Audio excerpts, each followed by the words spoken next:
Hello, good morning. How are you doing today? Oh, I hope we're good. Thank you so much for joining us this day. You know, what happens when the life you spent decades building crumbles before your eyes? When businesses you nurtured and the marriages you committed to and the stability you've held, all the while you realize that it slips away, leaving you staring into the unknown. Some of us will just break down, some others will retreat, right? How will you feel? What will happen to you? What will you do? Today, I have a guest in the house, Melissa Minchala, who chose to rise in the midst of all of the storms. She rose from the rock bottom to become a solid foundation on which she rebuilt her life on. And like I always say here, you can be the pen that rewrites your own grief. So, good morning. This is Ruth Hephzibah of Grief2Grace Stories.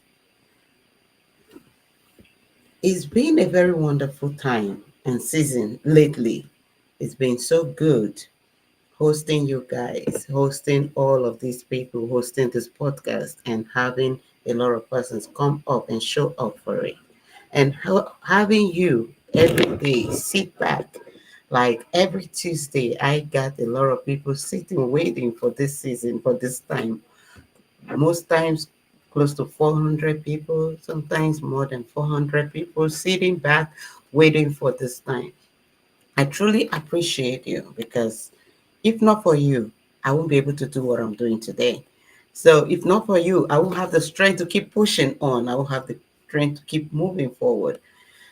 Even in the midst, sometimes when we have some technical issue like we had in the previous one, you guys still stayed put, waiting and kept on checking if I was back. It means that this podcast, it means that this show, it means that all of the stories that we share is actually making an impact in your lives. And we are so glad and happy that we are making deep impact in your life.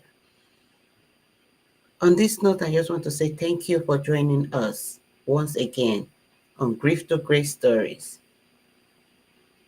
And I am, once again, I want to introduce myself, Ruth Hephzibah. If you're just joining, Grief2Grace Stories is that platform where we share our stories, where we use our stories to move people from being stuck to being unstuck.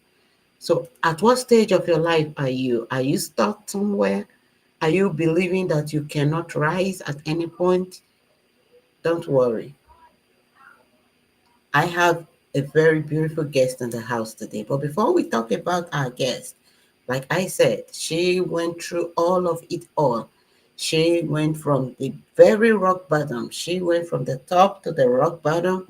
And then from the rock bottom back, she's back to the top. And I just want you to understand that you can also rewrite your grief like Melissa has done.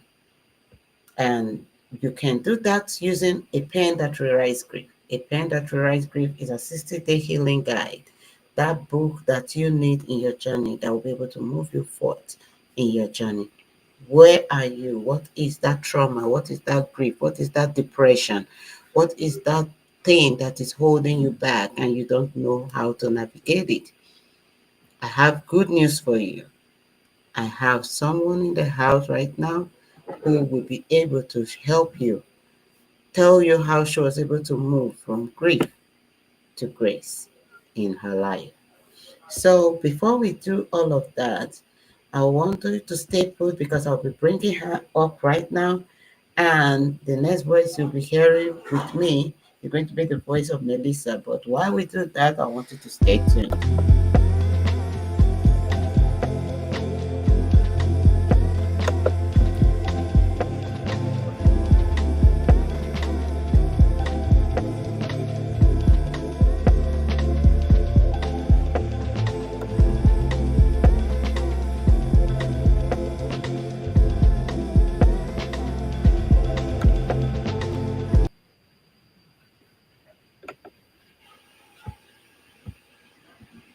Hello.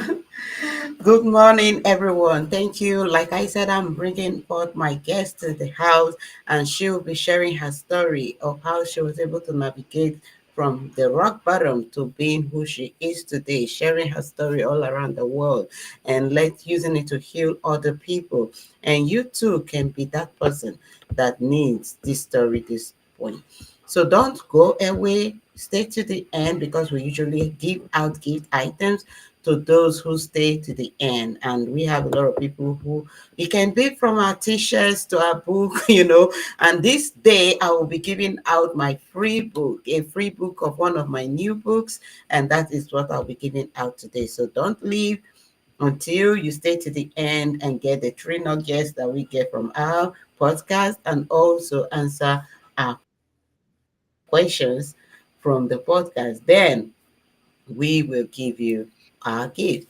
So now, from the world of IT to the realm of deep transformation, from navigating the storm of her children's mental health crisis to rediscovering herself after 25 years of her marriage ended, Melissa walked through fire, yet emerged not just intact but radiant. And she is unwavering with her confidence, unshaken with her joy, and on a mission to guide other women through uncertainties. And I tell you, she has proven that in prevention, not just in the way she's doing it, she's telling it to the world that reinvention isn't just possible, it is actually very powerful. So today, I just want you to know that it is very possible for you to be able to do all of this. And today, I have Melissa in the house. Melissa is here. She's going to talk to us about our journey as a former owner of IT business, having closed down two businesses, and also a mother of four, and seeing two of her kids go through life-threatening mental illnesses and going through the divorce after more than 5 years of a marriage, and now starting all over again as a spiritual coach and NLP practitioner. How she's going to be sharing with us today how she managed uncertainties with confidence and grace, and also how she's been able to keep all of her joy intact and a mission to teach other women how to do the same thing. So today I just want you to understand that it is possible. And like I said at the beginning, I am your host, Ruth Hephzibah, and this is Grief2Grace Stories. Today we're going to uncover all of this journey of this woman who has turned loss into liberation. And I introduce to you right now Melissa Minchala. How are you, ma'am? I am very, very well. Thank you. Thank you for having me. I'm very, very happy and excited to be here. Okay, thank you so much for joining us today. So we have Melissa in the house and she'll be sharing her story. And before she does that, I just want to ask your everyone listening, how are you doing? How are you really doing? Are you truly good? Are you fine? Have you been able to define the grief that you are in right now? What is that thing that is pushing you back? We are here and we're going to definitely share our stories of grief and resilience and confidence and how she's been able to pull through in all of her journey. So the next voice is definitely going to be hearing as we do it right here in the house is the voice of Melissa as she shares a story. Hi. So, would you like me to start from the beginning? Yes, you need to start from the very, very beginning. Thank Okay. you. So, let me start from the beginning. I think one of the important things for me to share is that I'm unusual in the way that this is not something that I have developed over time. This is something that has actually been a gift in my life.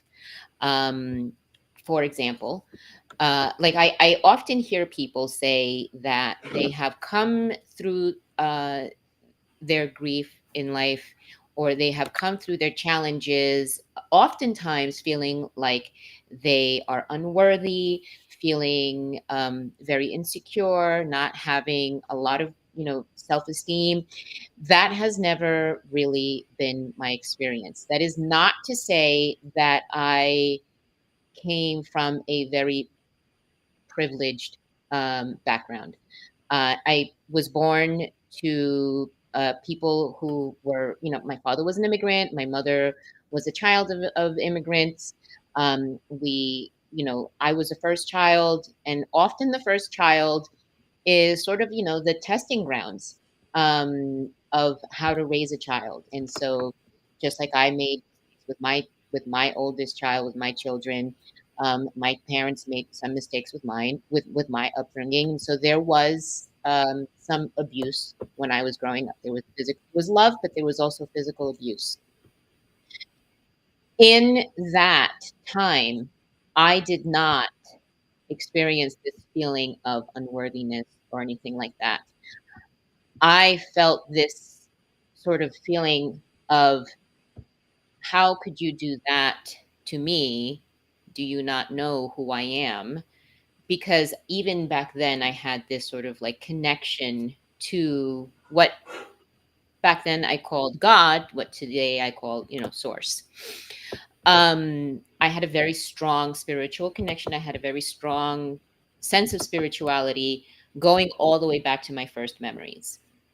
I was always connected to my inner self. I was in constant conversation with my inner self, which later I learned was my higher self. That is probably the foundation of where I knew that joy was always accessible, and something that, not that I had to be worthy of, but something that was basically I was entitled to. I am here, I exist, I am to experience joy. It is one of my purposes in life. So as I sort of made my way through life and challenges like everybody else has,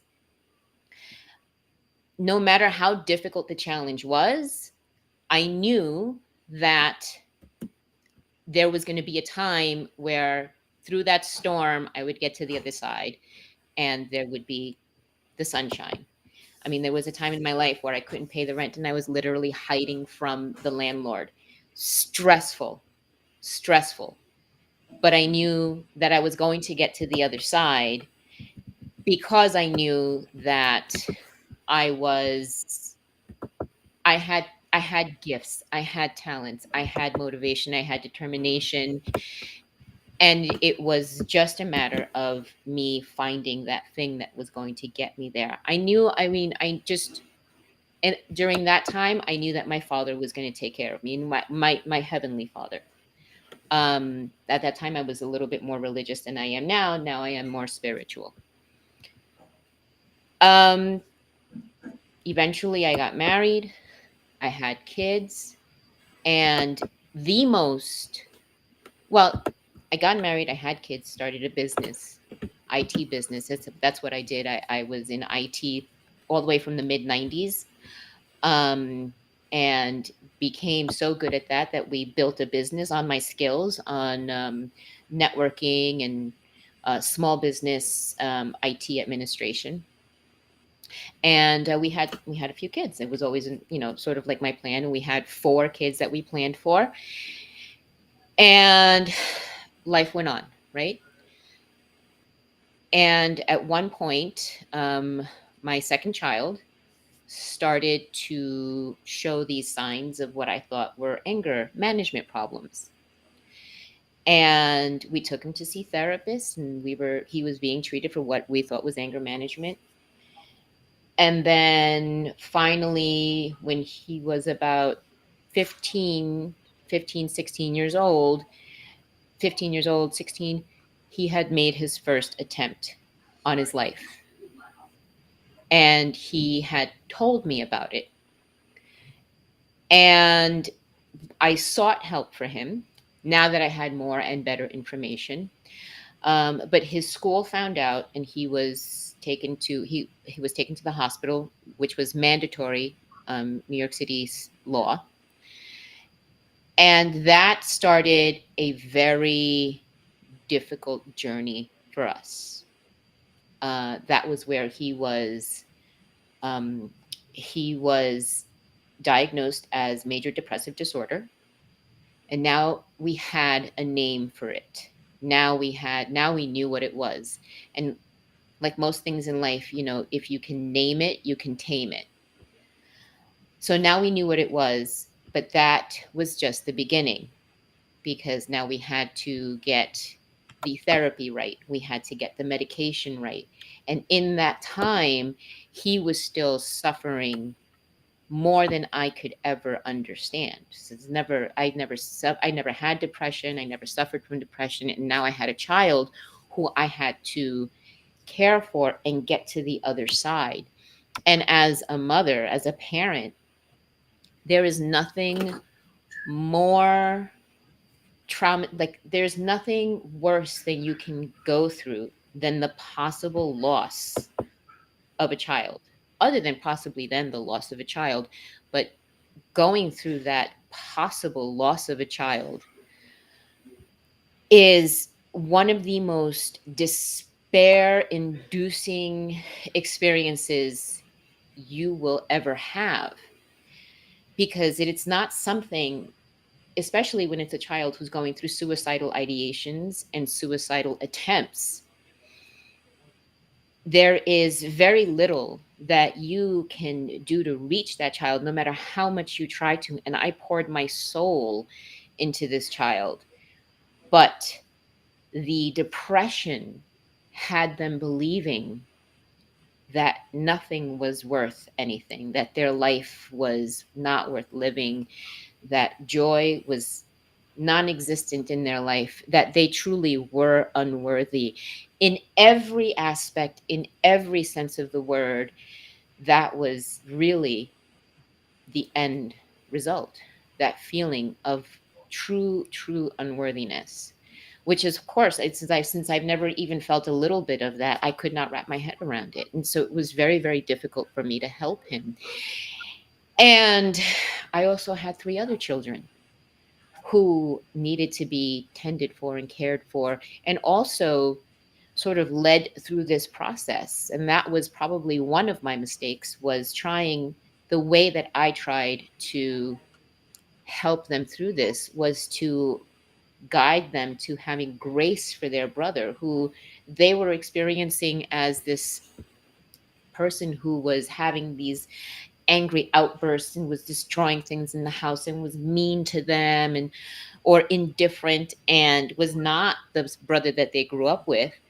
And so there was this level of resentment, and they feared him and they feared for him at the same time. And it was a lot of emotions that were going on, and it was just a lot for me to deal with. In addition to that, their father did not really manage his emotions well when it came to his, our child's behaviors. And so now that became something else that I had to carry. I at a lot of points, so almost at every point, I didn't feel like I had a partner. I felt like I had another charge that I had to take care of in all of this. So it was a very lonely time.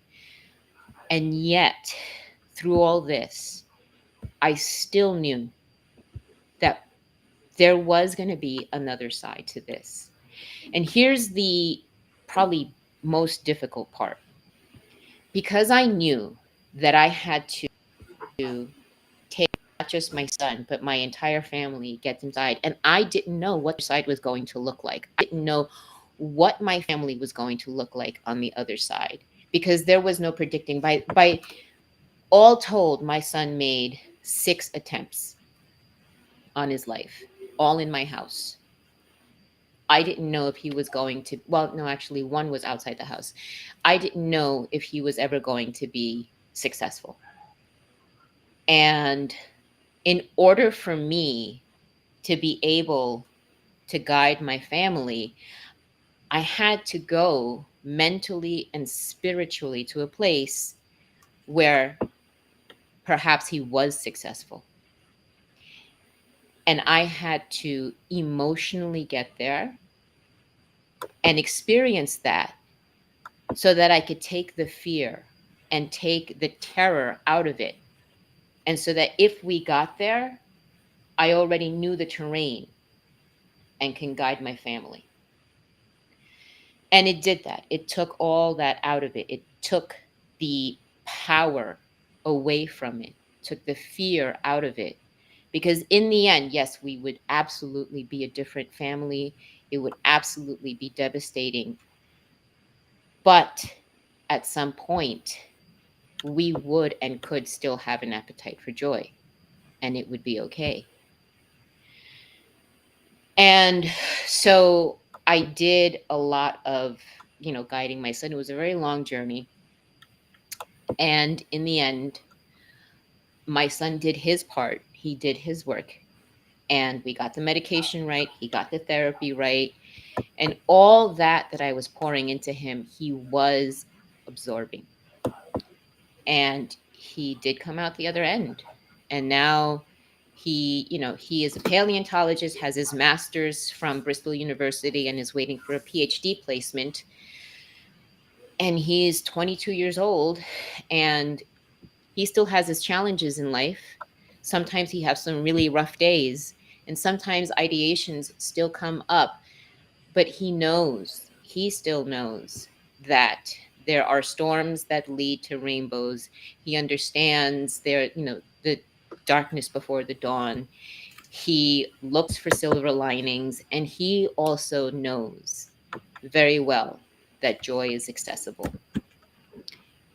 even when sometimes we don't have an appetite for it. And not having an appetite for it is okay when we understand that it is there waiting for us when we do. So that was probably the most harrowing thing that I've been through and I hope to ever go through, but we made it through. And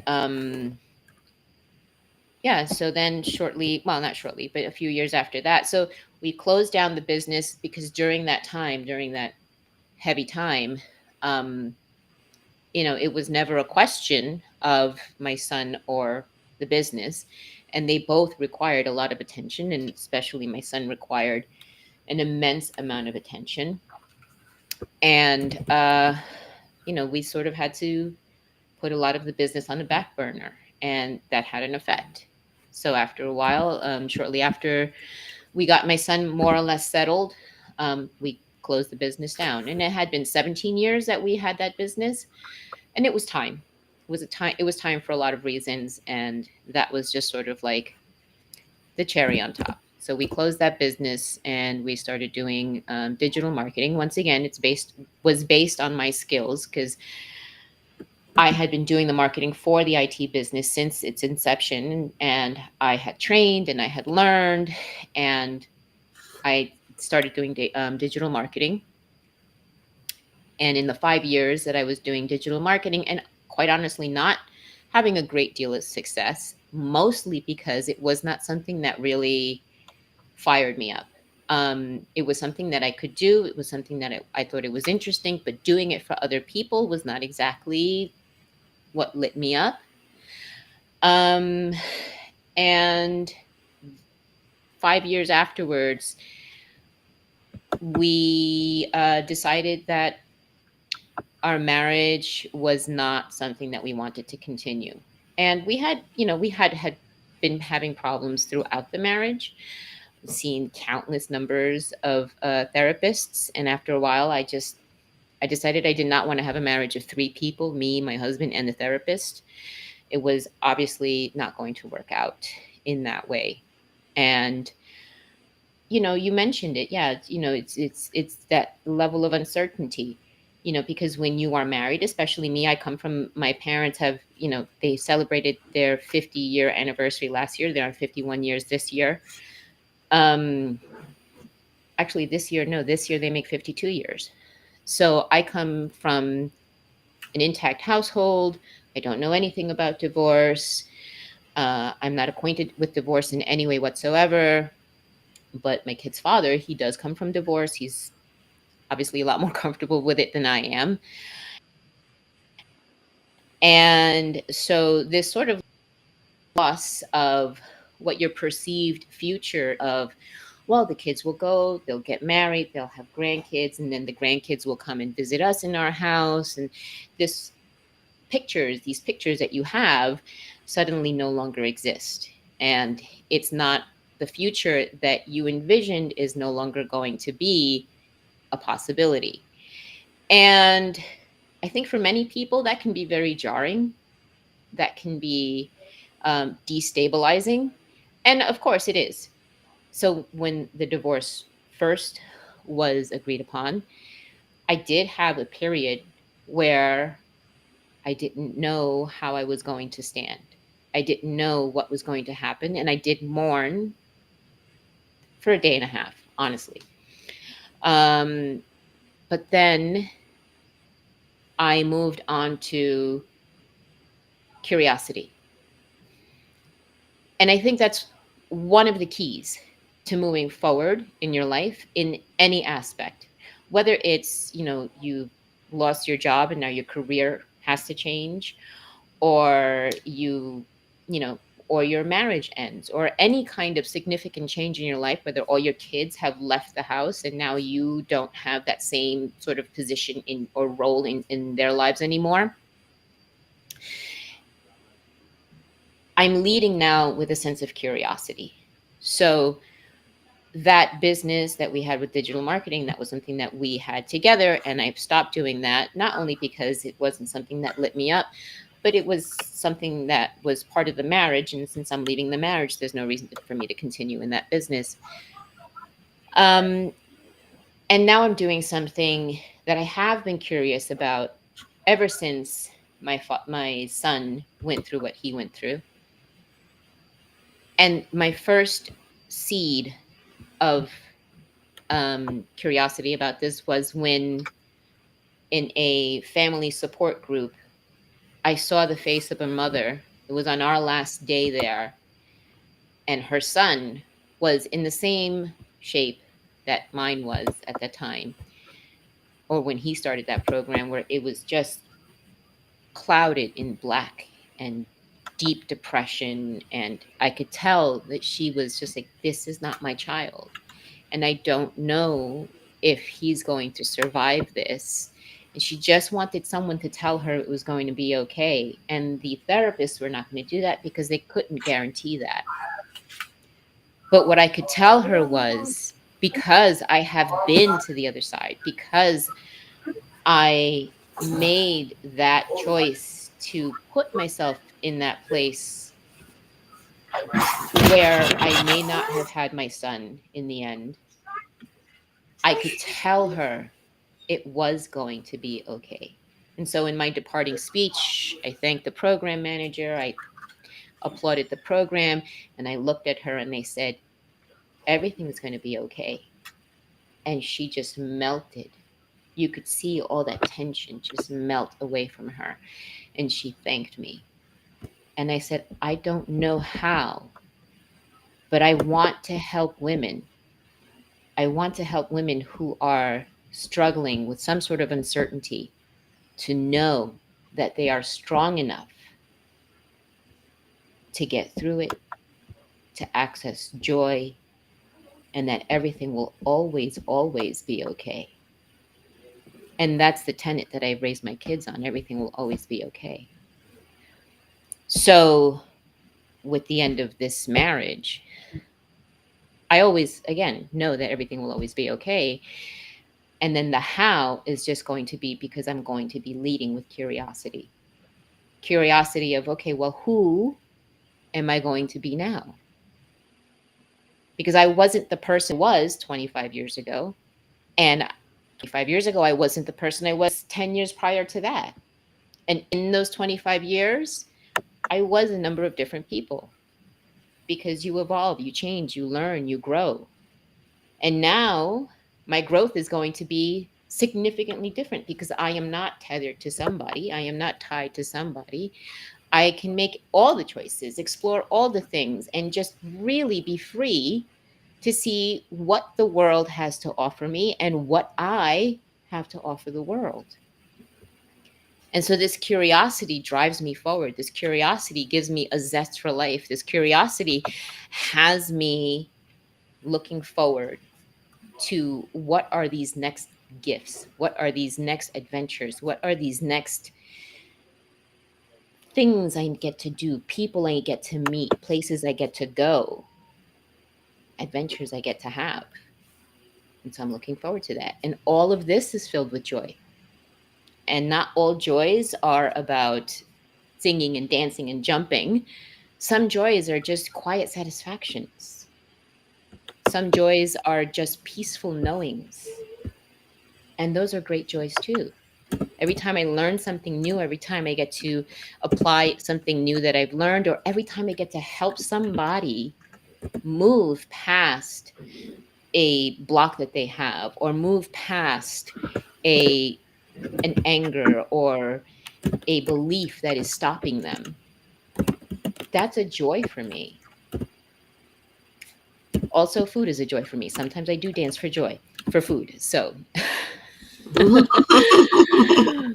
but I can imagine. um, Same here, because when I'm happy, I eat. When I'm sad, I eat. and sometimes I'll just have a regular lunch and the food will be so good, I'll just dance a little bit right before I eat. Yes, food is often joy. Yes. Um, so these are the things. This is how I move forward. So there are many different paths to joy, and joy is, is also a path to strength, and it's a path to power. And knowing and understanding and having that connection first with yourself and trusting yourself, that's one of the utmost things that I think also needs to be understood. When you can trust yourself and trust the universe, and that goes back to everything will always be okay no matter the decision you make. The universe does not have an agenda. The universe is completely impartial, is not biased in any way. If you want to make this choice, it will provide for you. If you want to make that choice, it will provide for you. And everything is dependent on what it is the path that you want to take. And some paths are easier than others, some lessons are tougher than others. And sometimes we're not just learning, we are also teaching. Hmm, yes. And it is a complete ecosystem, and we have to understand that. And if we are teaching, we have to really have integrity in what we teach and how we teach. And that also starts with integrity to ourselves, and that starts with trust. We have to trust ourselves that the choices that we make, when we make them uh, with our best intentions, when we make them believing in ourselves, standing in our strength, then we will have an easier time, even when the challenge is difficult. The challenge with my son was immense. It was the biggest challenge. There was no easy part about it, but I trusted myself. I trusted that the decisions I was making were the best decisions that I could be making. I didn't have ask myself. I didn't have trust myself. I knew that what I was doing was to the best of my ability, that I was making the best choices with the best intentions. That is not to say that with hindsight I wouldn't have, or with better information I wouldn't have made different choices, but the choices I made were the best choices, and the lessons are carried forward. Wow. Thank you so much for sharing today, because it really got me like thinking. Because especially for a mother, having to go through most of those things, especially with kids and mental health. I work with people who um, have mental health issues, you know, at a psychosocial rehabilitation specialist, so I can really imagine what the parents go through, and you talking from the mother's perspective, this is something that is really key that a lot of people really need to listen and hear about, because sometimes we just see things from our own view and our own perspective. If you are not in those shoes, you will not really understand how it is. And it's not like there was really like, because as a mother, there was one part that really touched me. You said I had to do what I needed to do and needed to get to the point and get understand what is going on, live in that world so I'll be able to help. So how do you really like help people right now who are, because I'm kind of curious though. How did you get into that realm, and what did you discover, and how are you using it to help other people? So so really what it was a lot of introspection, right? Because like I said, I'm not your normal case where I came from not having this ability to having to develop it. It was something that I've always had. It was just a gift that I came with. And so it took a lot of introspection, because a lot of times I talk to people and I hear, "Oh, I don't know if I can do that," or I just don't feel worthy of that, or all those things that I never experienced. So I really had to go inside and understand, how is it that not how did I have it, but how did I use it? And like I said, I was always very connected to myself. I was always very connected to my, not just my inner thoughts, but to my body. How was I experiencing fear? How was I experiencing anticipation?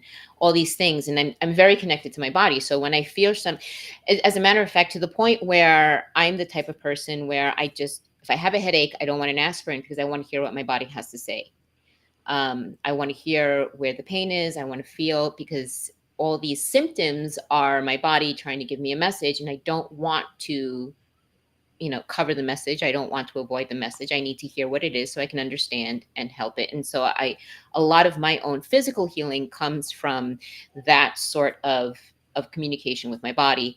Like I said, I had 4 kids, and they were all natural births, because I wanted to be able to work with my body and not have that experience be separate from me. So in all of this introspection, I've come to sort of break it down to a number of things. And so it starts with um, connecting to yourself and connecting to your body, because when you are disconnected from your body, you remember that we are sort of a holy trinity ourselves, right? We are mind, body, and spirit. My spirit, that's true. Right. So when we are disconnected from our body, it becomes so much more difficult to really find and establish any kind of peace or strength, because you need to have those messages come to you. So it starts with reconnecting to the body, doing the breathing, doing the mindfulness. Where are you feeling certain things? Feel this, feel that, really connect with your body, and connect with your breath, which is for us the source of life. um and then it moves to connecting with your inner self, right? And being introspective and reflecting.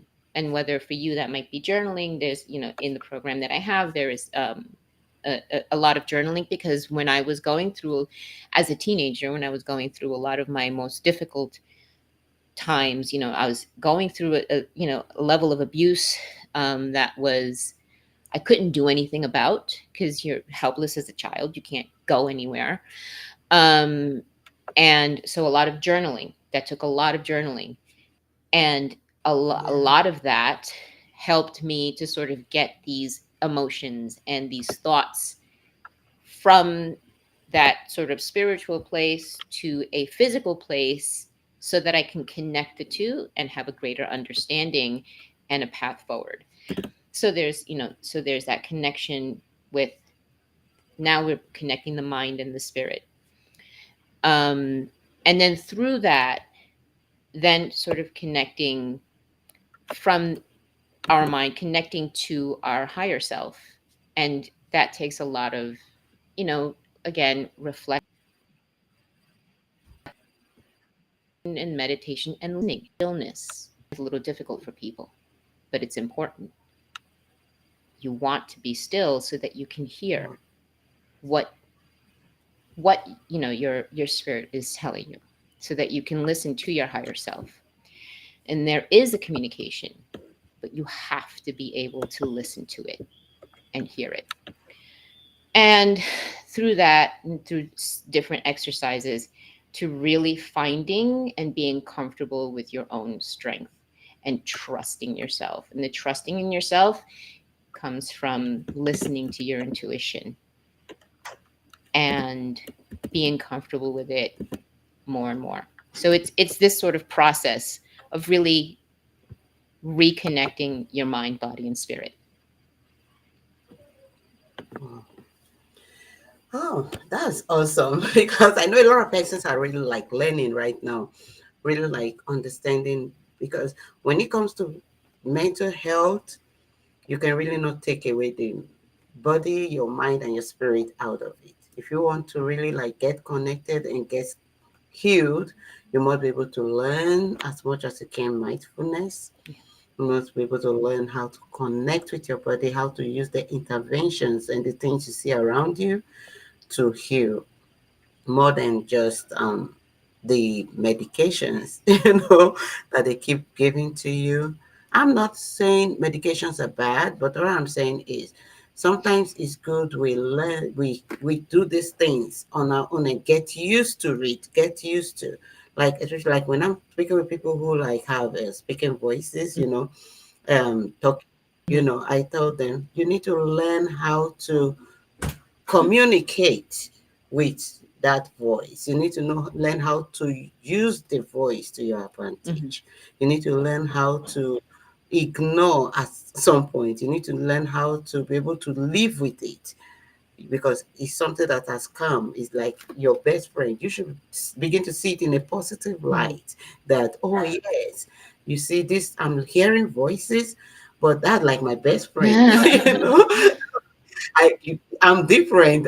You need to start saying like, oh, that's my. I now have a friend that accompanies me everywhere, so I tell him everywhere everything I'm doing, and I need to now let that turn my mind and my soul and my body and train the voice to also speak like I want to hear, you know. And it works. It works because it's all about your mindset. It's all about how you feel. But the very moment you begin to say, oh no, these voices are hurting me, these voices are killing me, these voices are making me mad, then you begin to feel like you're mad also. Right. So basically, that's basically what all these things are. So I really appreciate it, because this is one very key thing, one very key component. A lot of people don't know that they have some mental health issues. Most people don't even understand that. Mm-hmm. But so they don't even know why they are always Mm. angry. They don't know why they are always um edgy, why they cannot succeed in life, why they cannot move forward, why there's always an issue in everything that they are doing. So thank you so much, because this has really taught me and others a lot. And I know we've really gone past our time. So today I'll just be talking about the three things that I learned from Melissa's story. I learned one, resilience. Resilience is a choice. No matter how many times life knocks you down, whether it's closing your business or navigating a divorce or maybe a loss of a loved one or facing a child's mental health or your own mental health crisis, you should know that you have the power to rise again. You have the power to be able to do things again by yourself. Then, secondly, joy. I love joy. I love joy. I love when my name was Joy. I love joy. I love being joyful. Joy is one thing that we just need to have. It's not negotiable. You need to seek it, you need to live it, you need to be in it, you need to give it out. So even in the midst of chaos, find joy. Even in the midst of all that you're going through, seek joy, derive it, give it out as much as you can. Melissa has really reminded us that joy isn't something that we stumble upon, it is something that we fiercely protect and cultivate. So, this is number two thing that I have learned from her story today. And the other one, which is new, is reinvention. Reinvention starts with courage, So she had the courage to be able to reinvent things again, to be able to do things. Oh, I've been doing it like this. I need to do it again differently. It's same thing, but we need to change the way. We need to change the plan. We need to do it differently. So starting over doesn't mean that you're going to start from the scratch.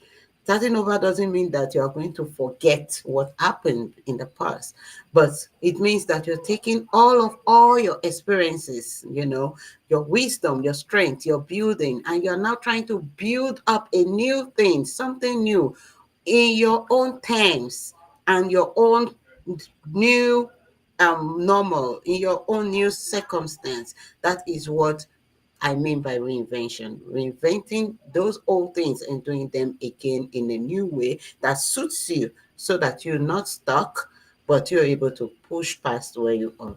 So thank you so much, Melissa, for joining us today. How can people reach you? The best place to reach me is on Instagram. I am at Melissa Minchala. I'm also on Facebook. So just you can find me at melissa.minchala if you're looking for me there. Those are the best places. Okay.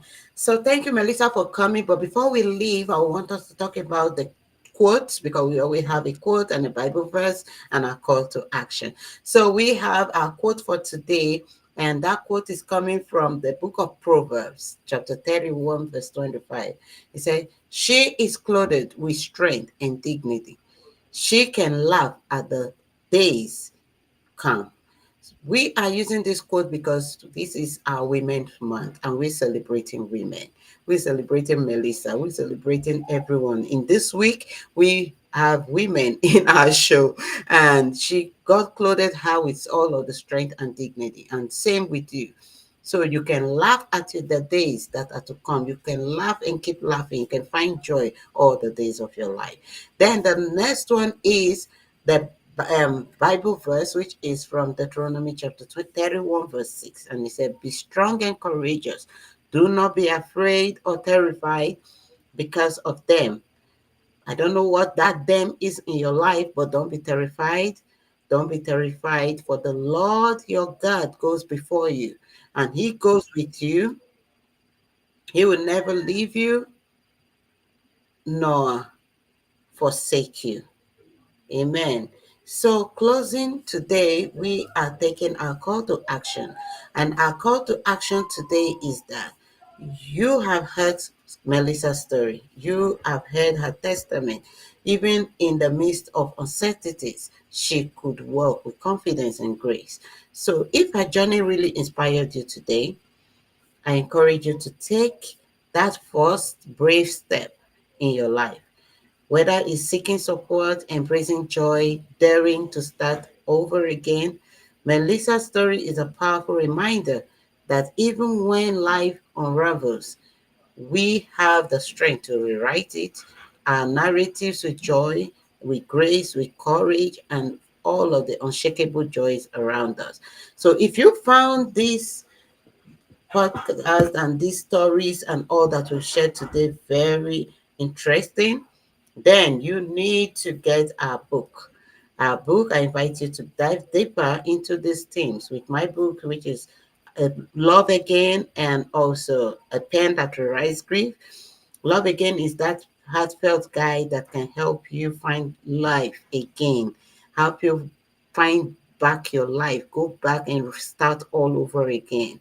Start again. Starting over is something that is not so easy and it's not so difficult, but it is possible. So a fresh start is possible, and Love Again is going to help you start again.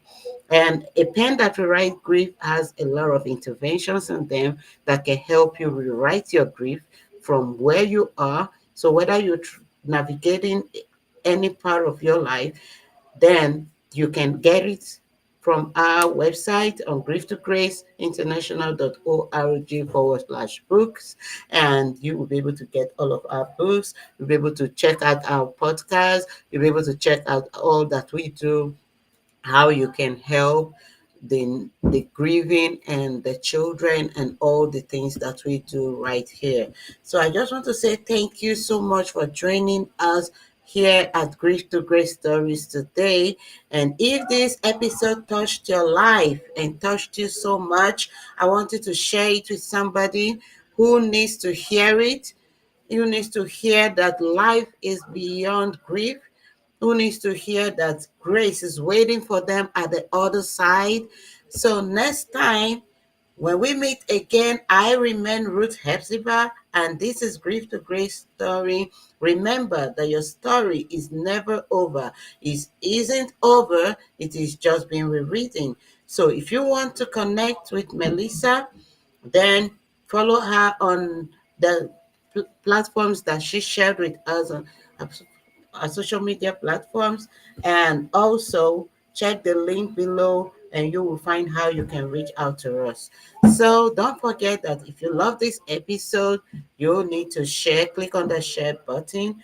And until next time, your story doesn't end in grief, but is the beginning of grace.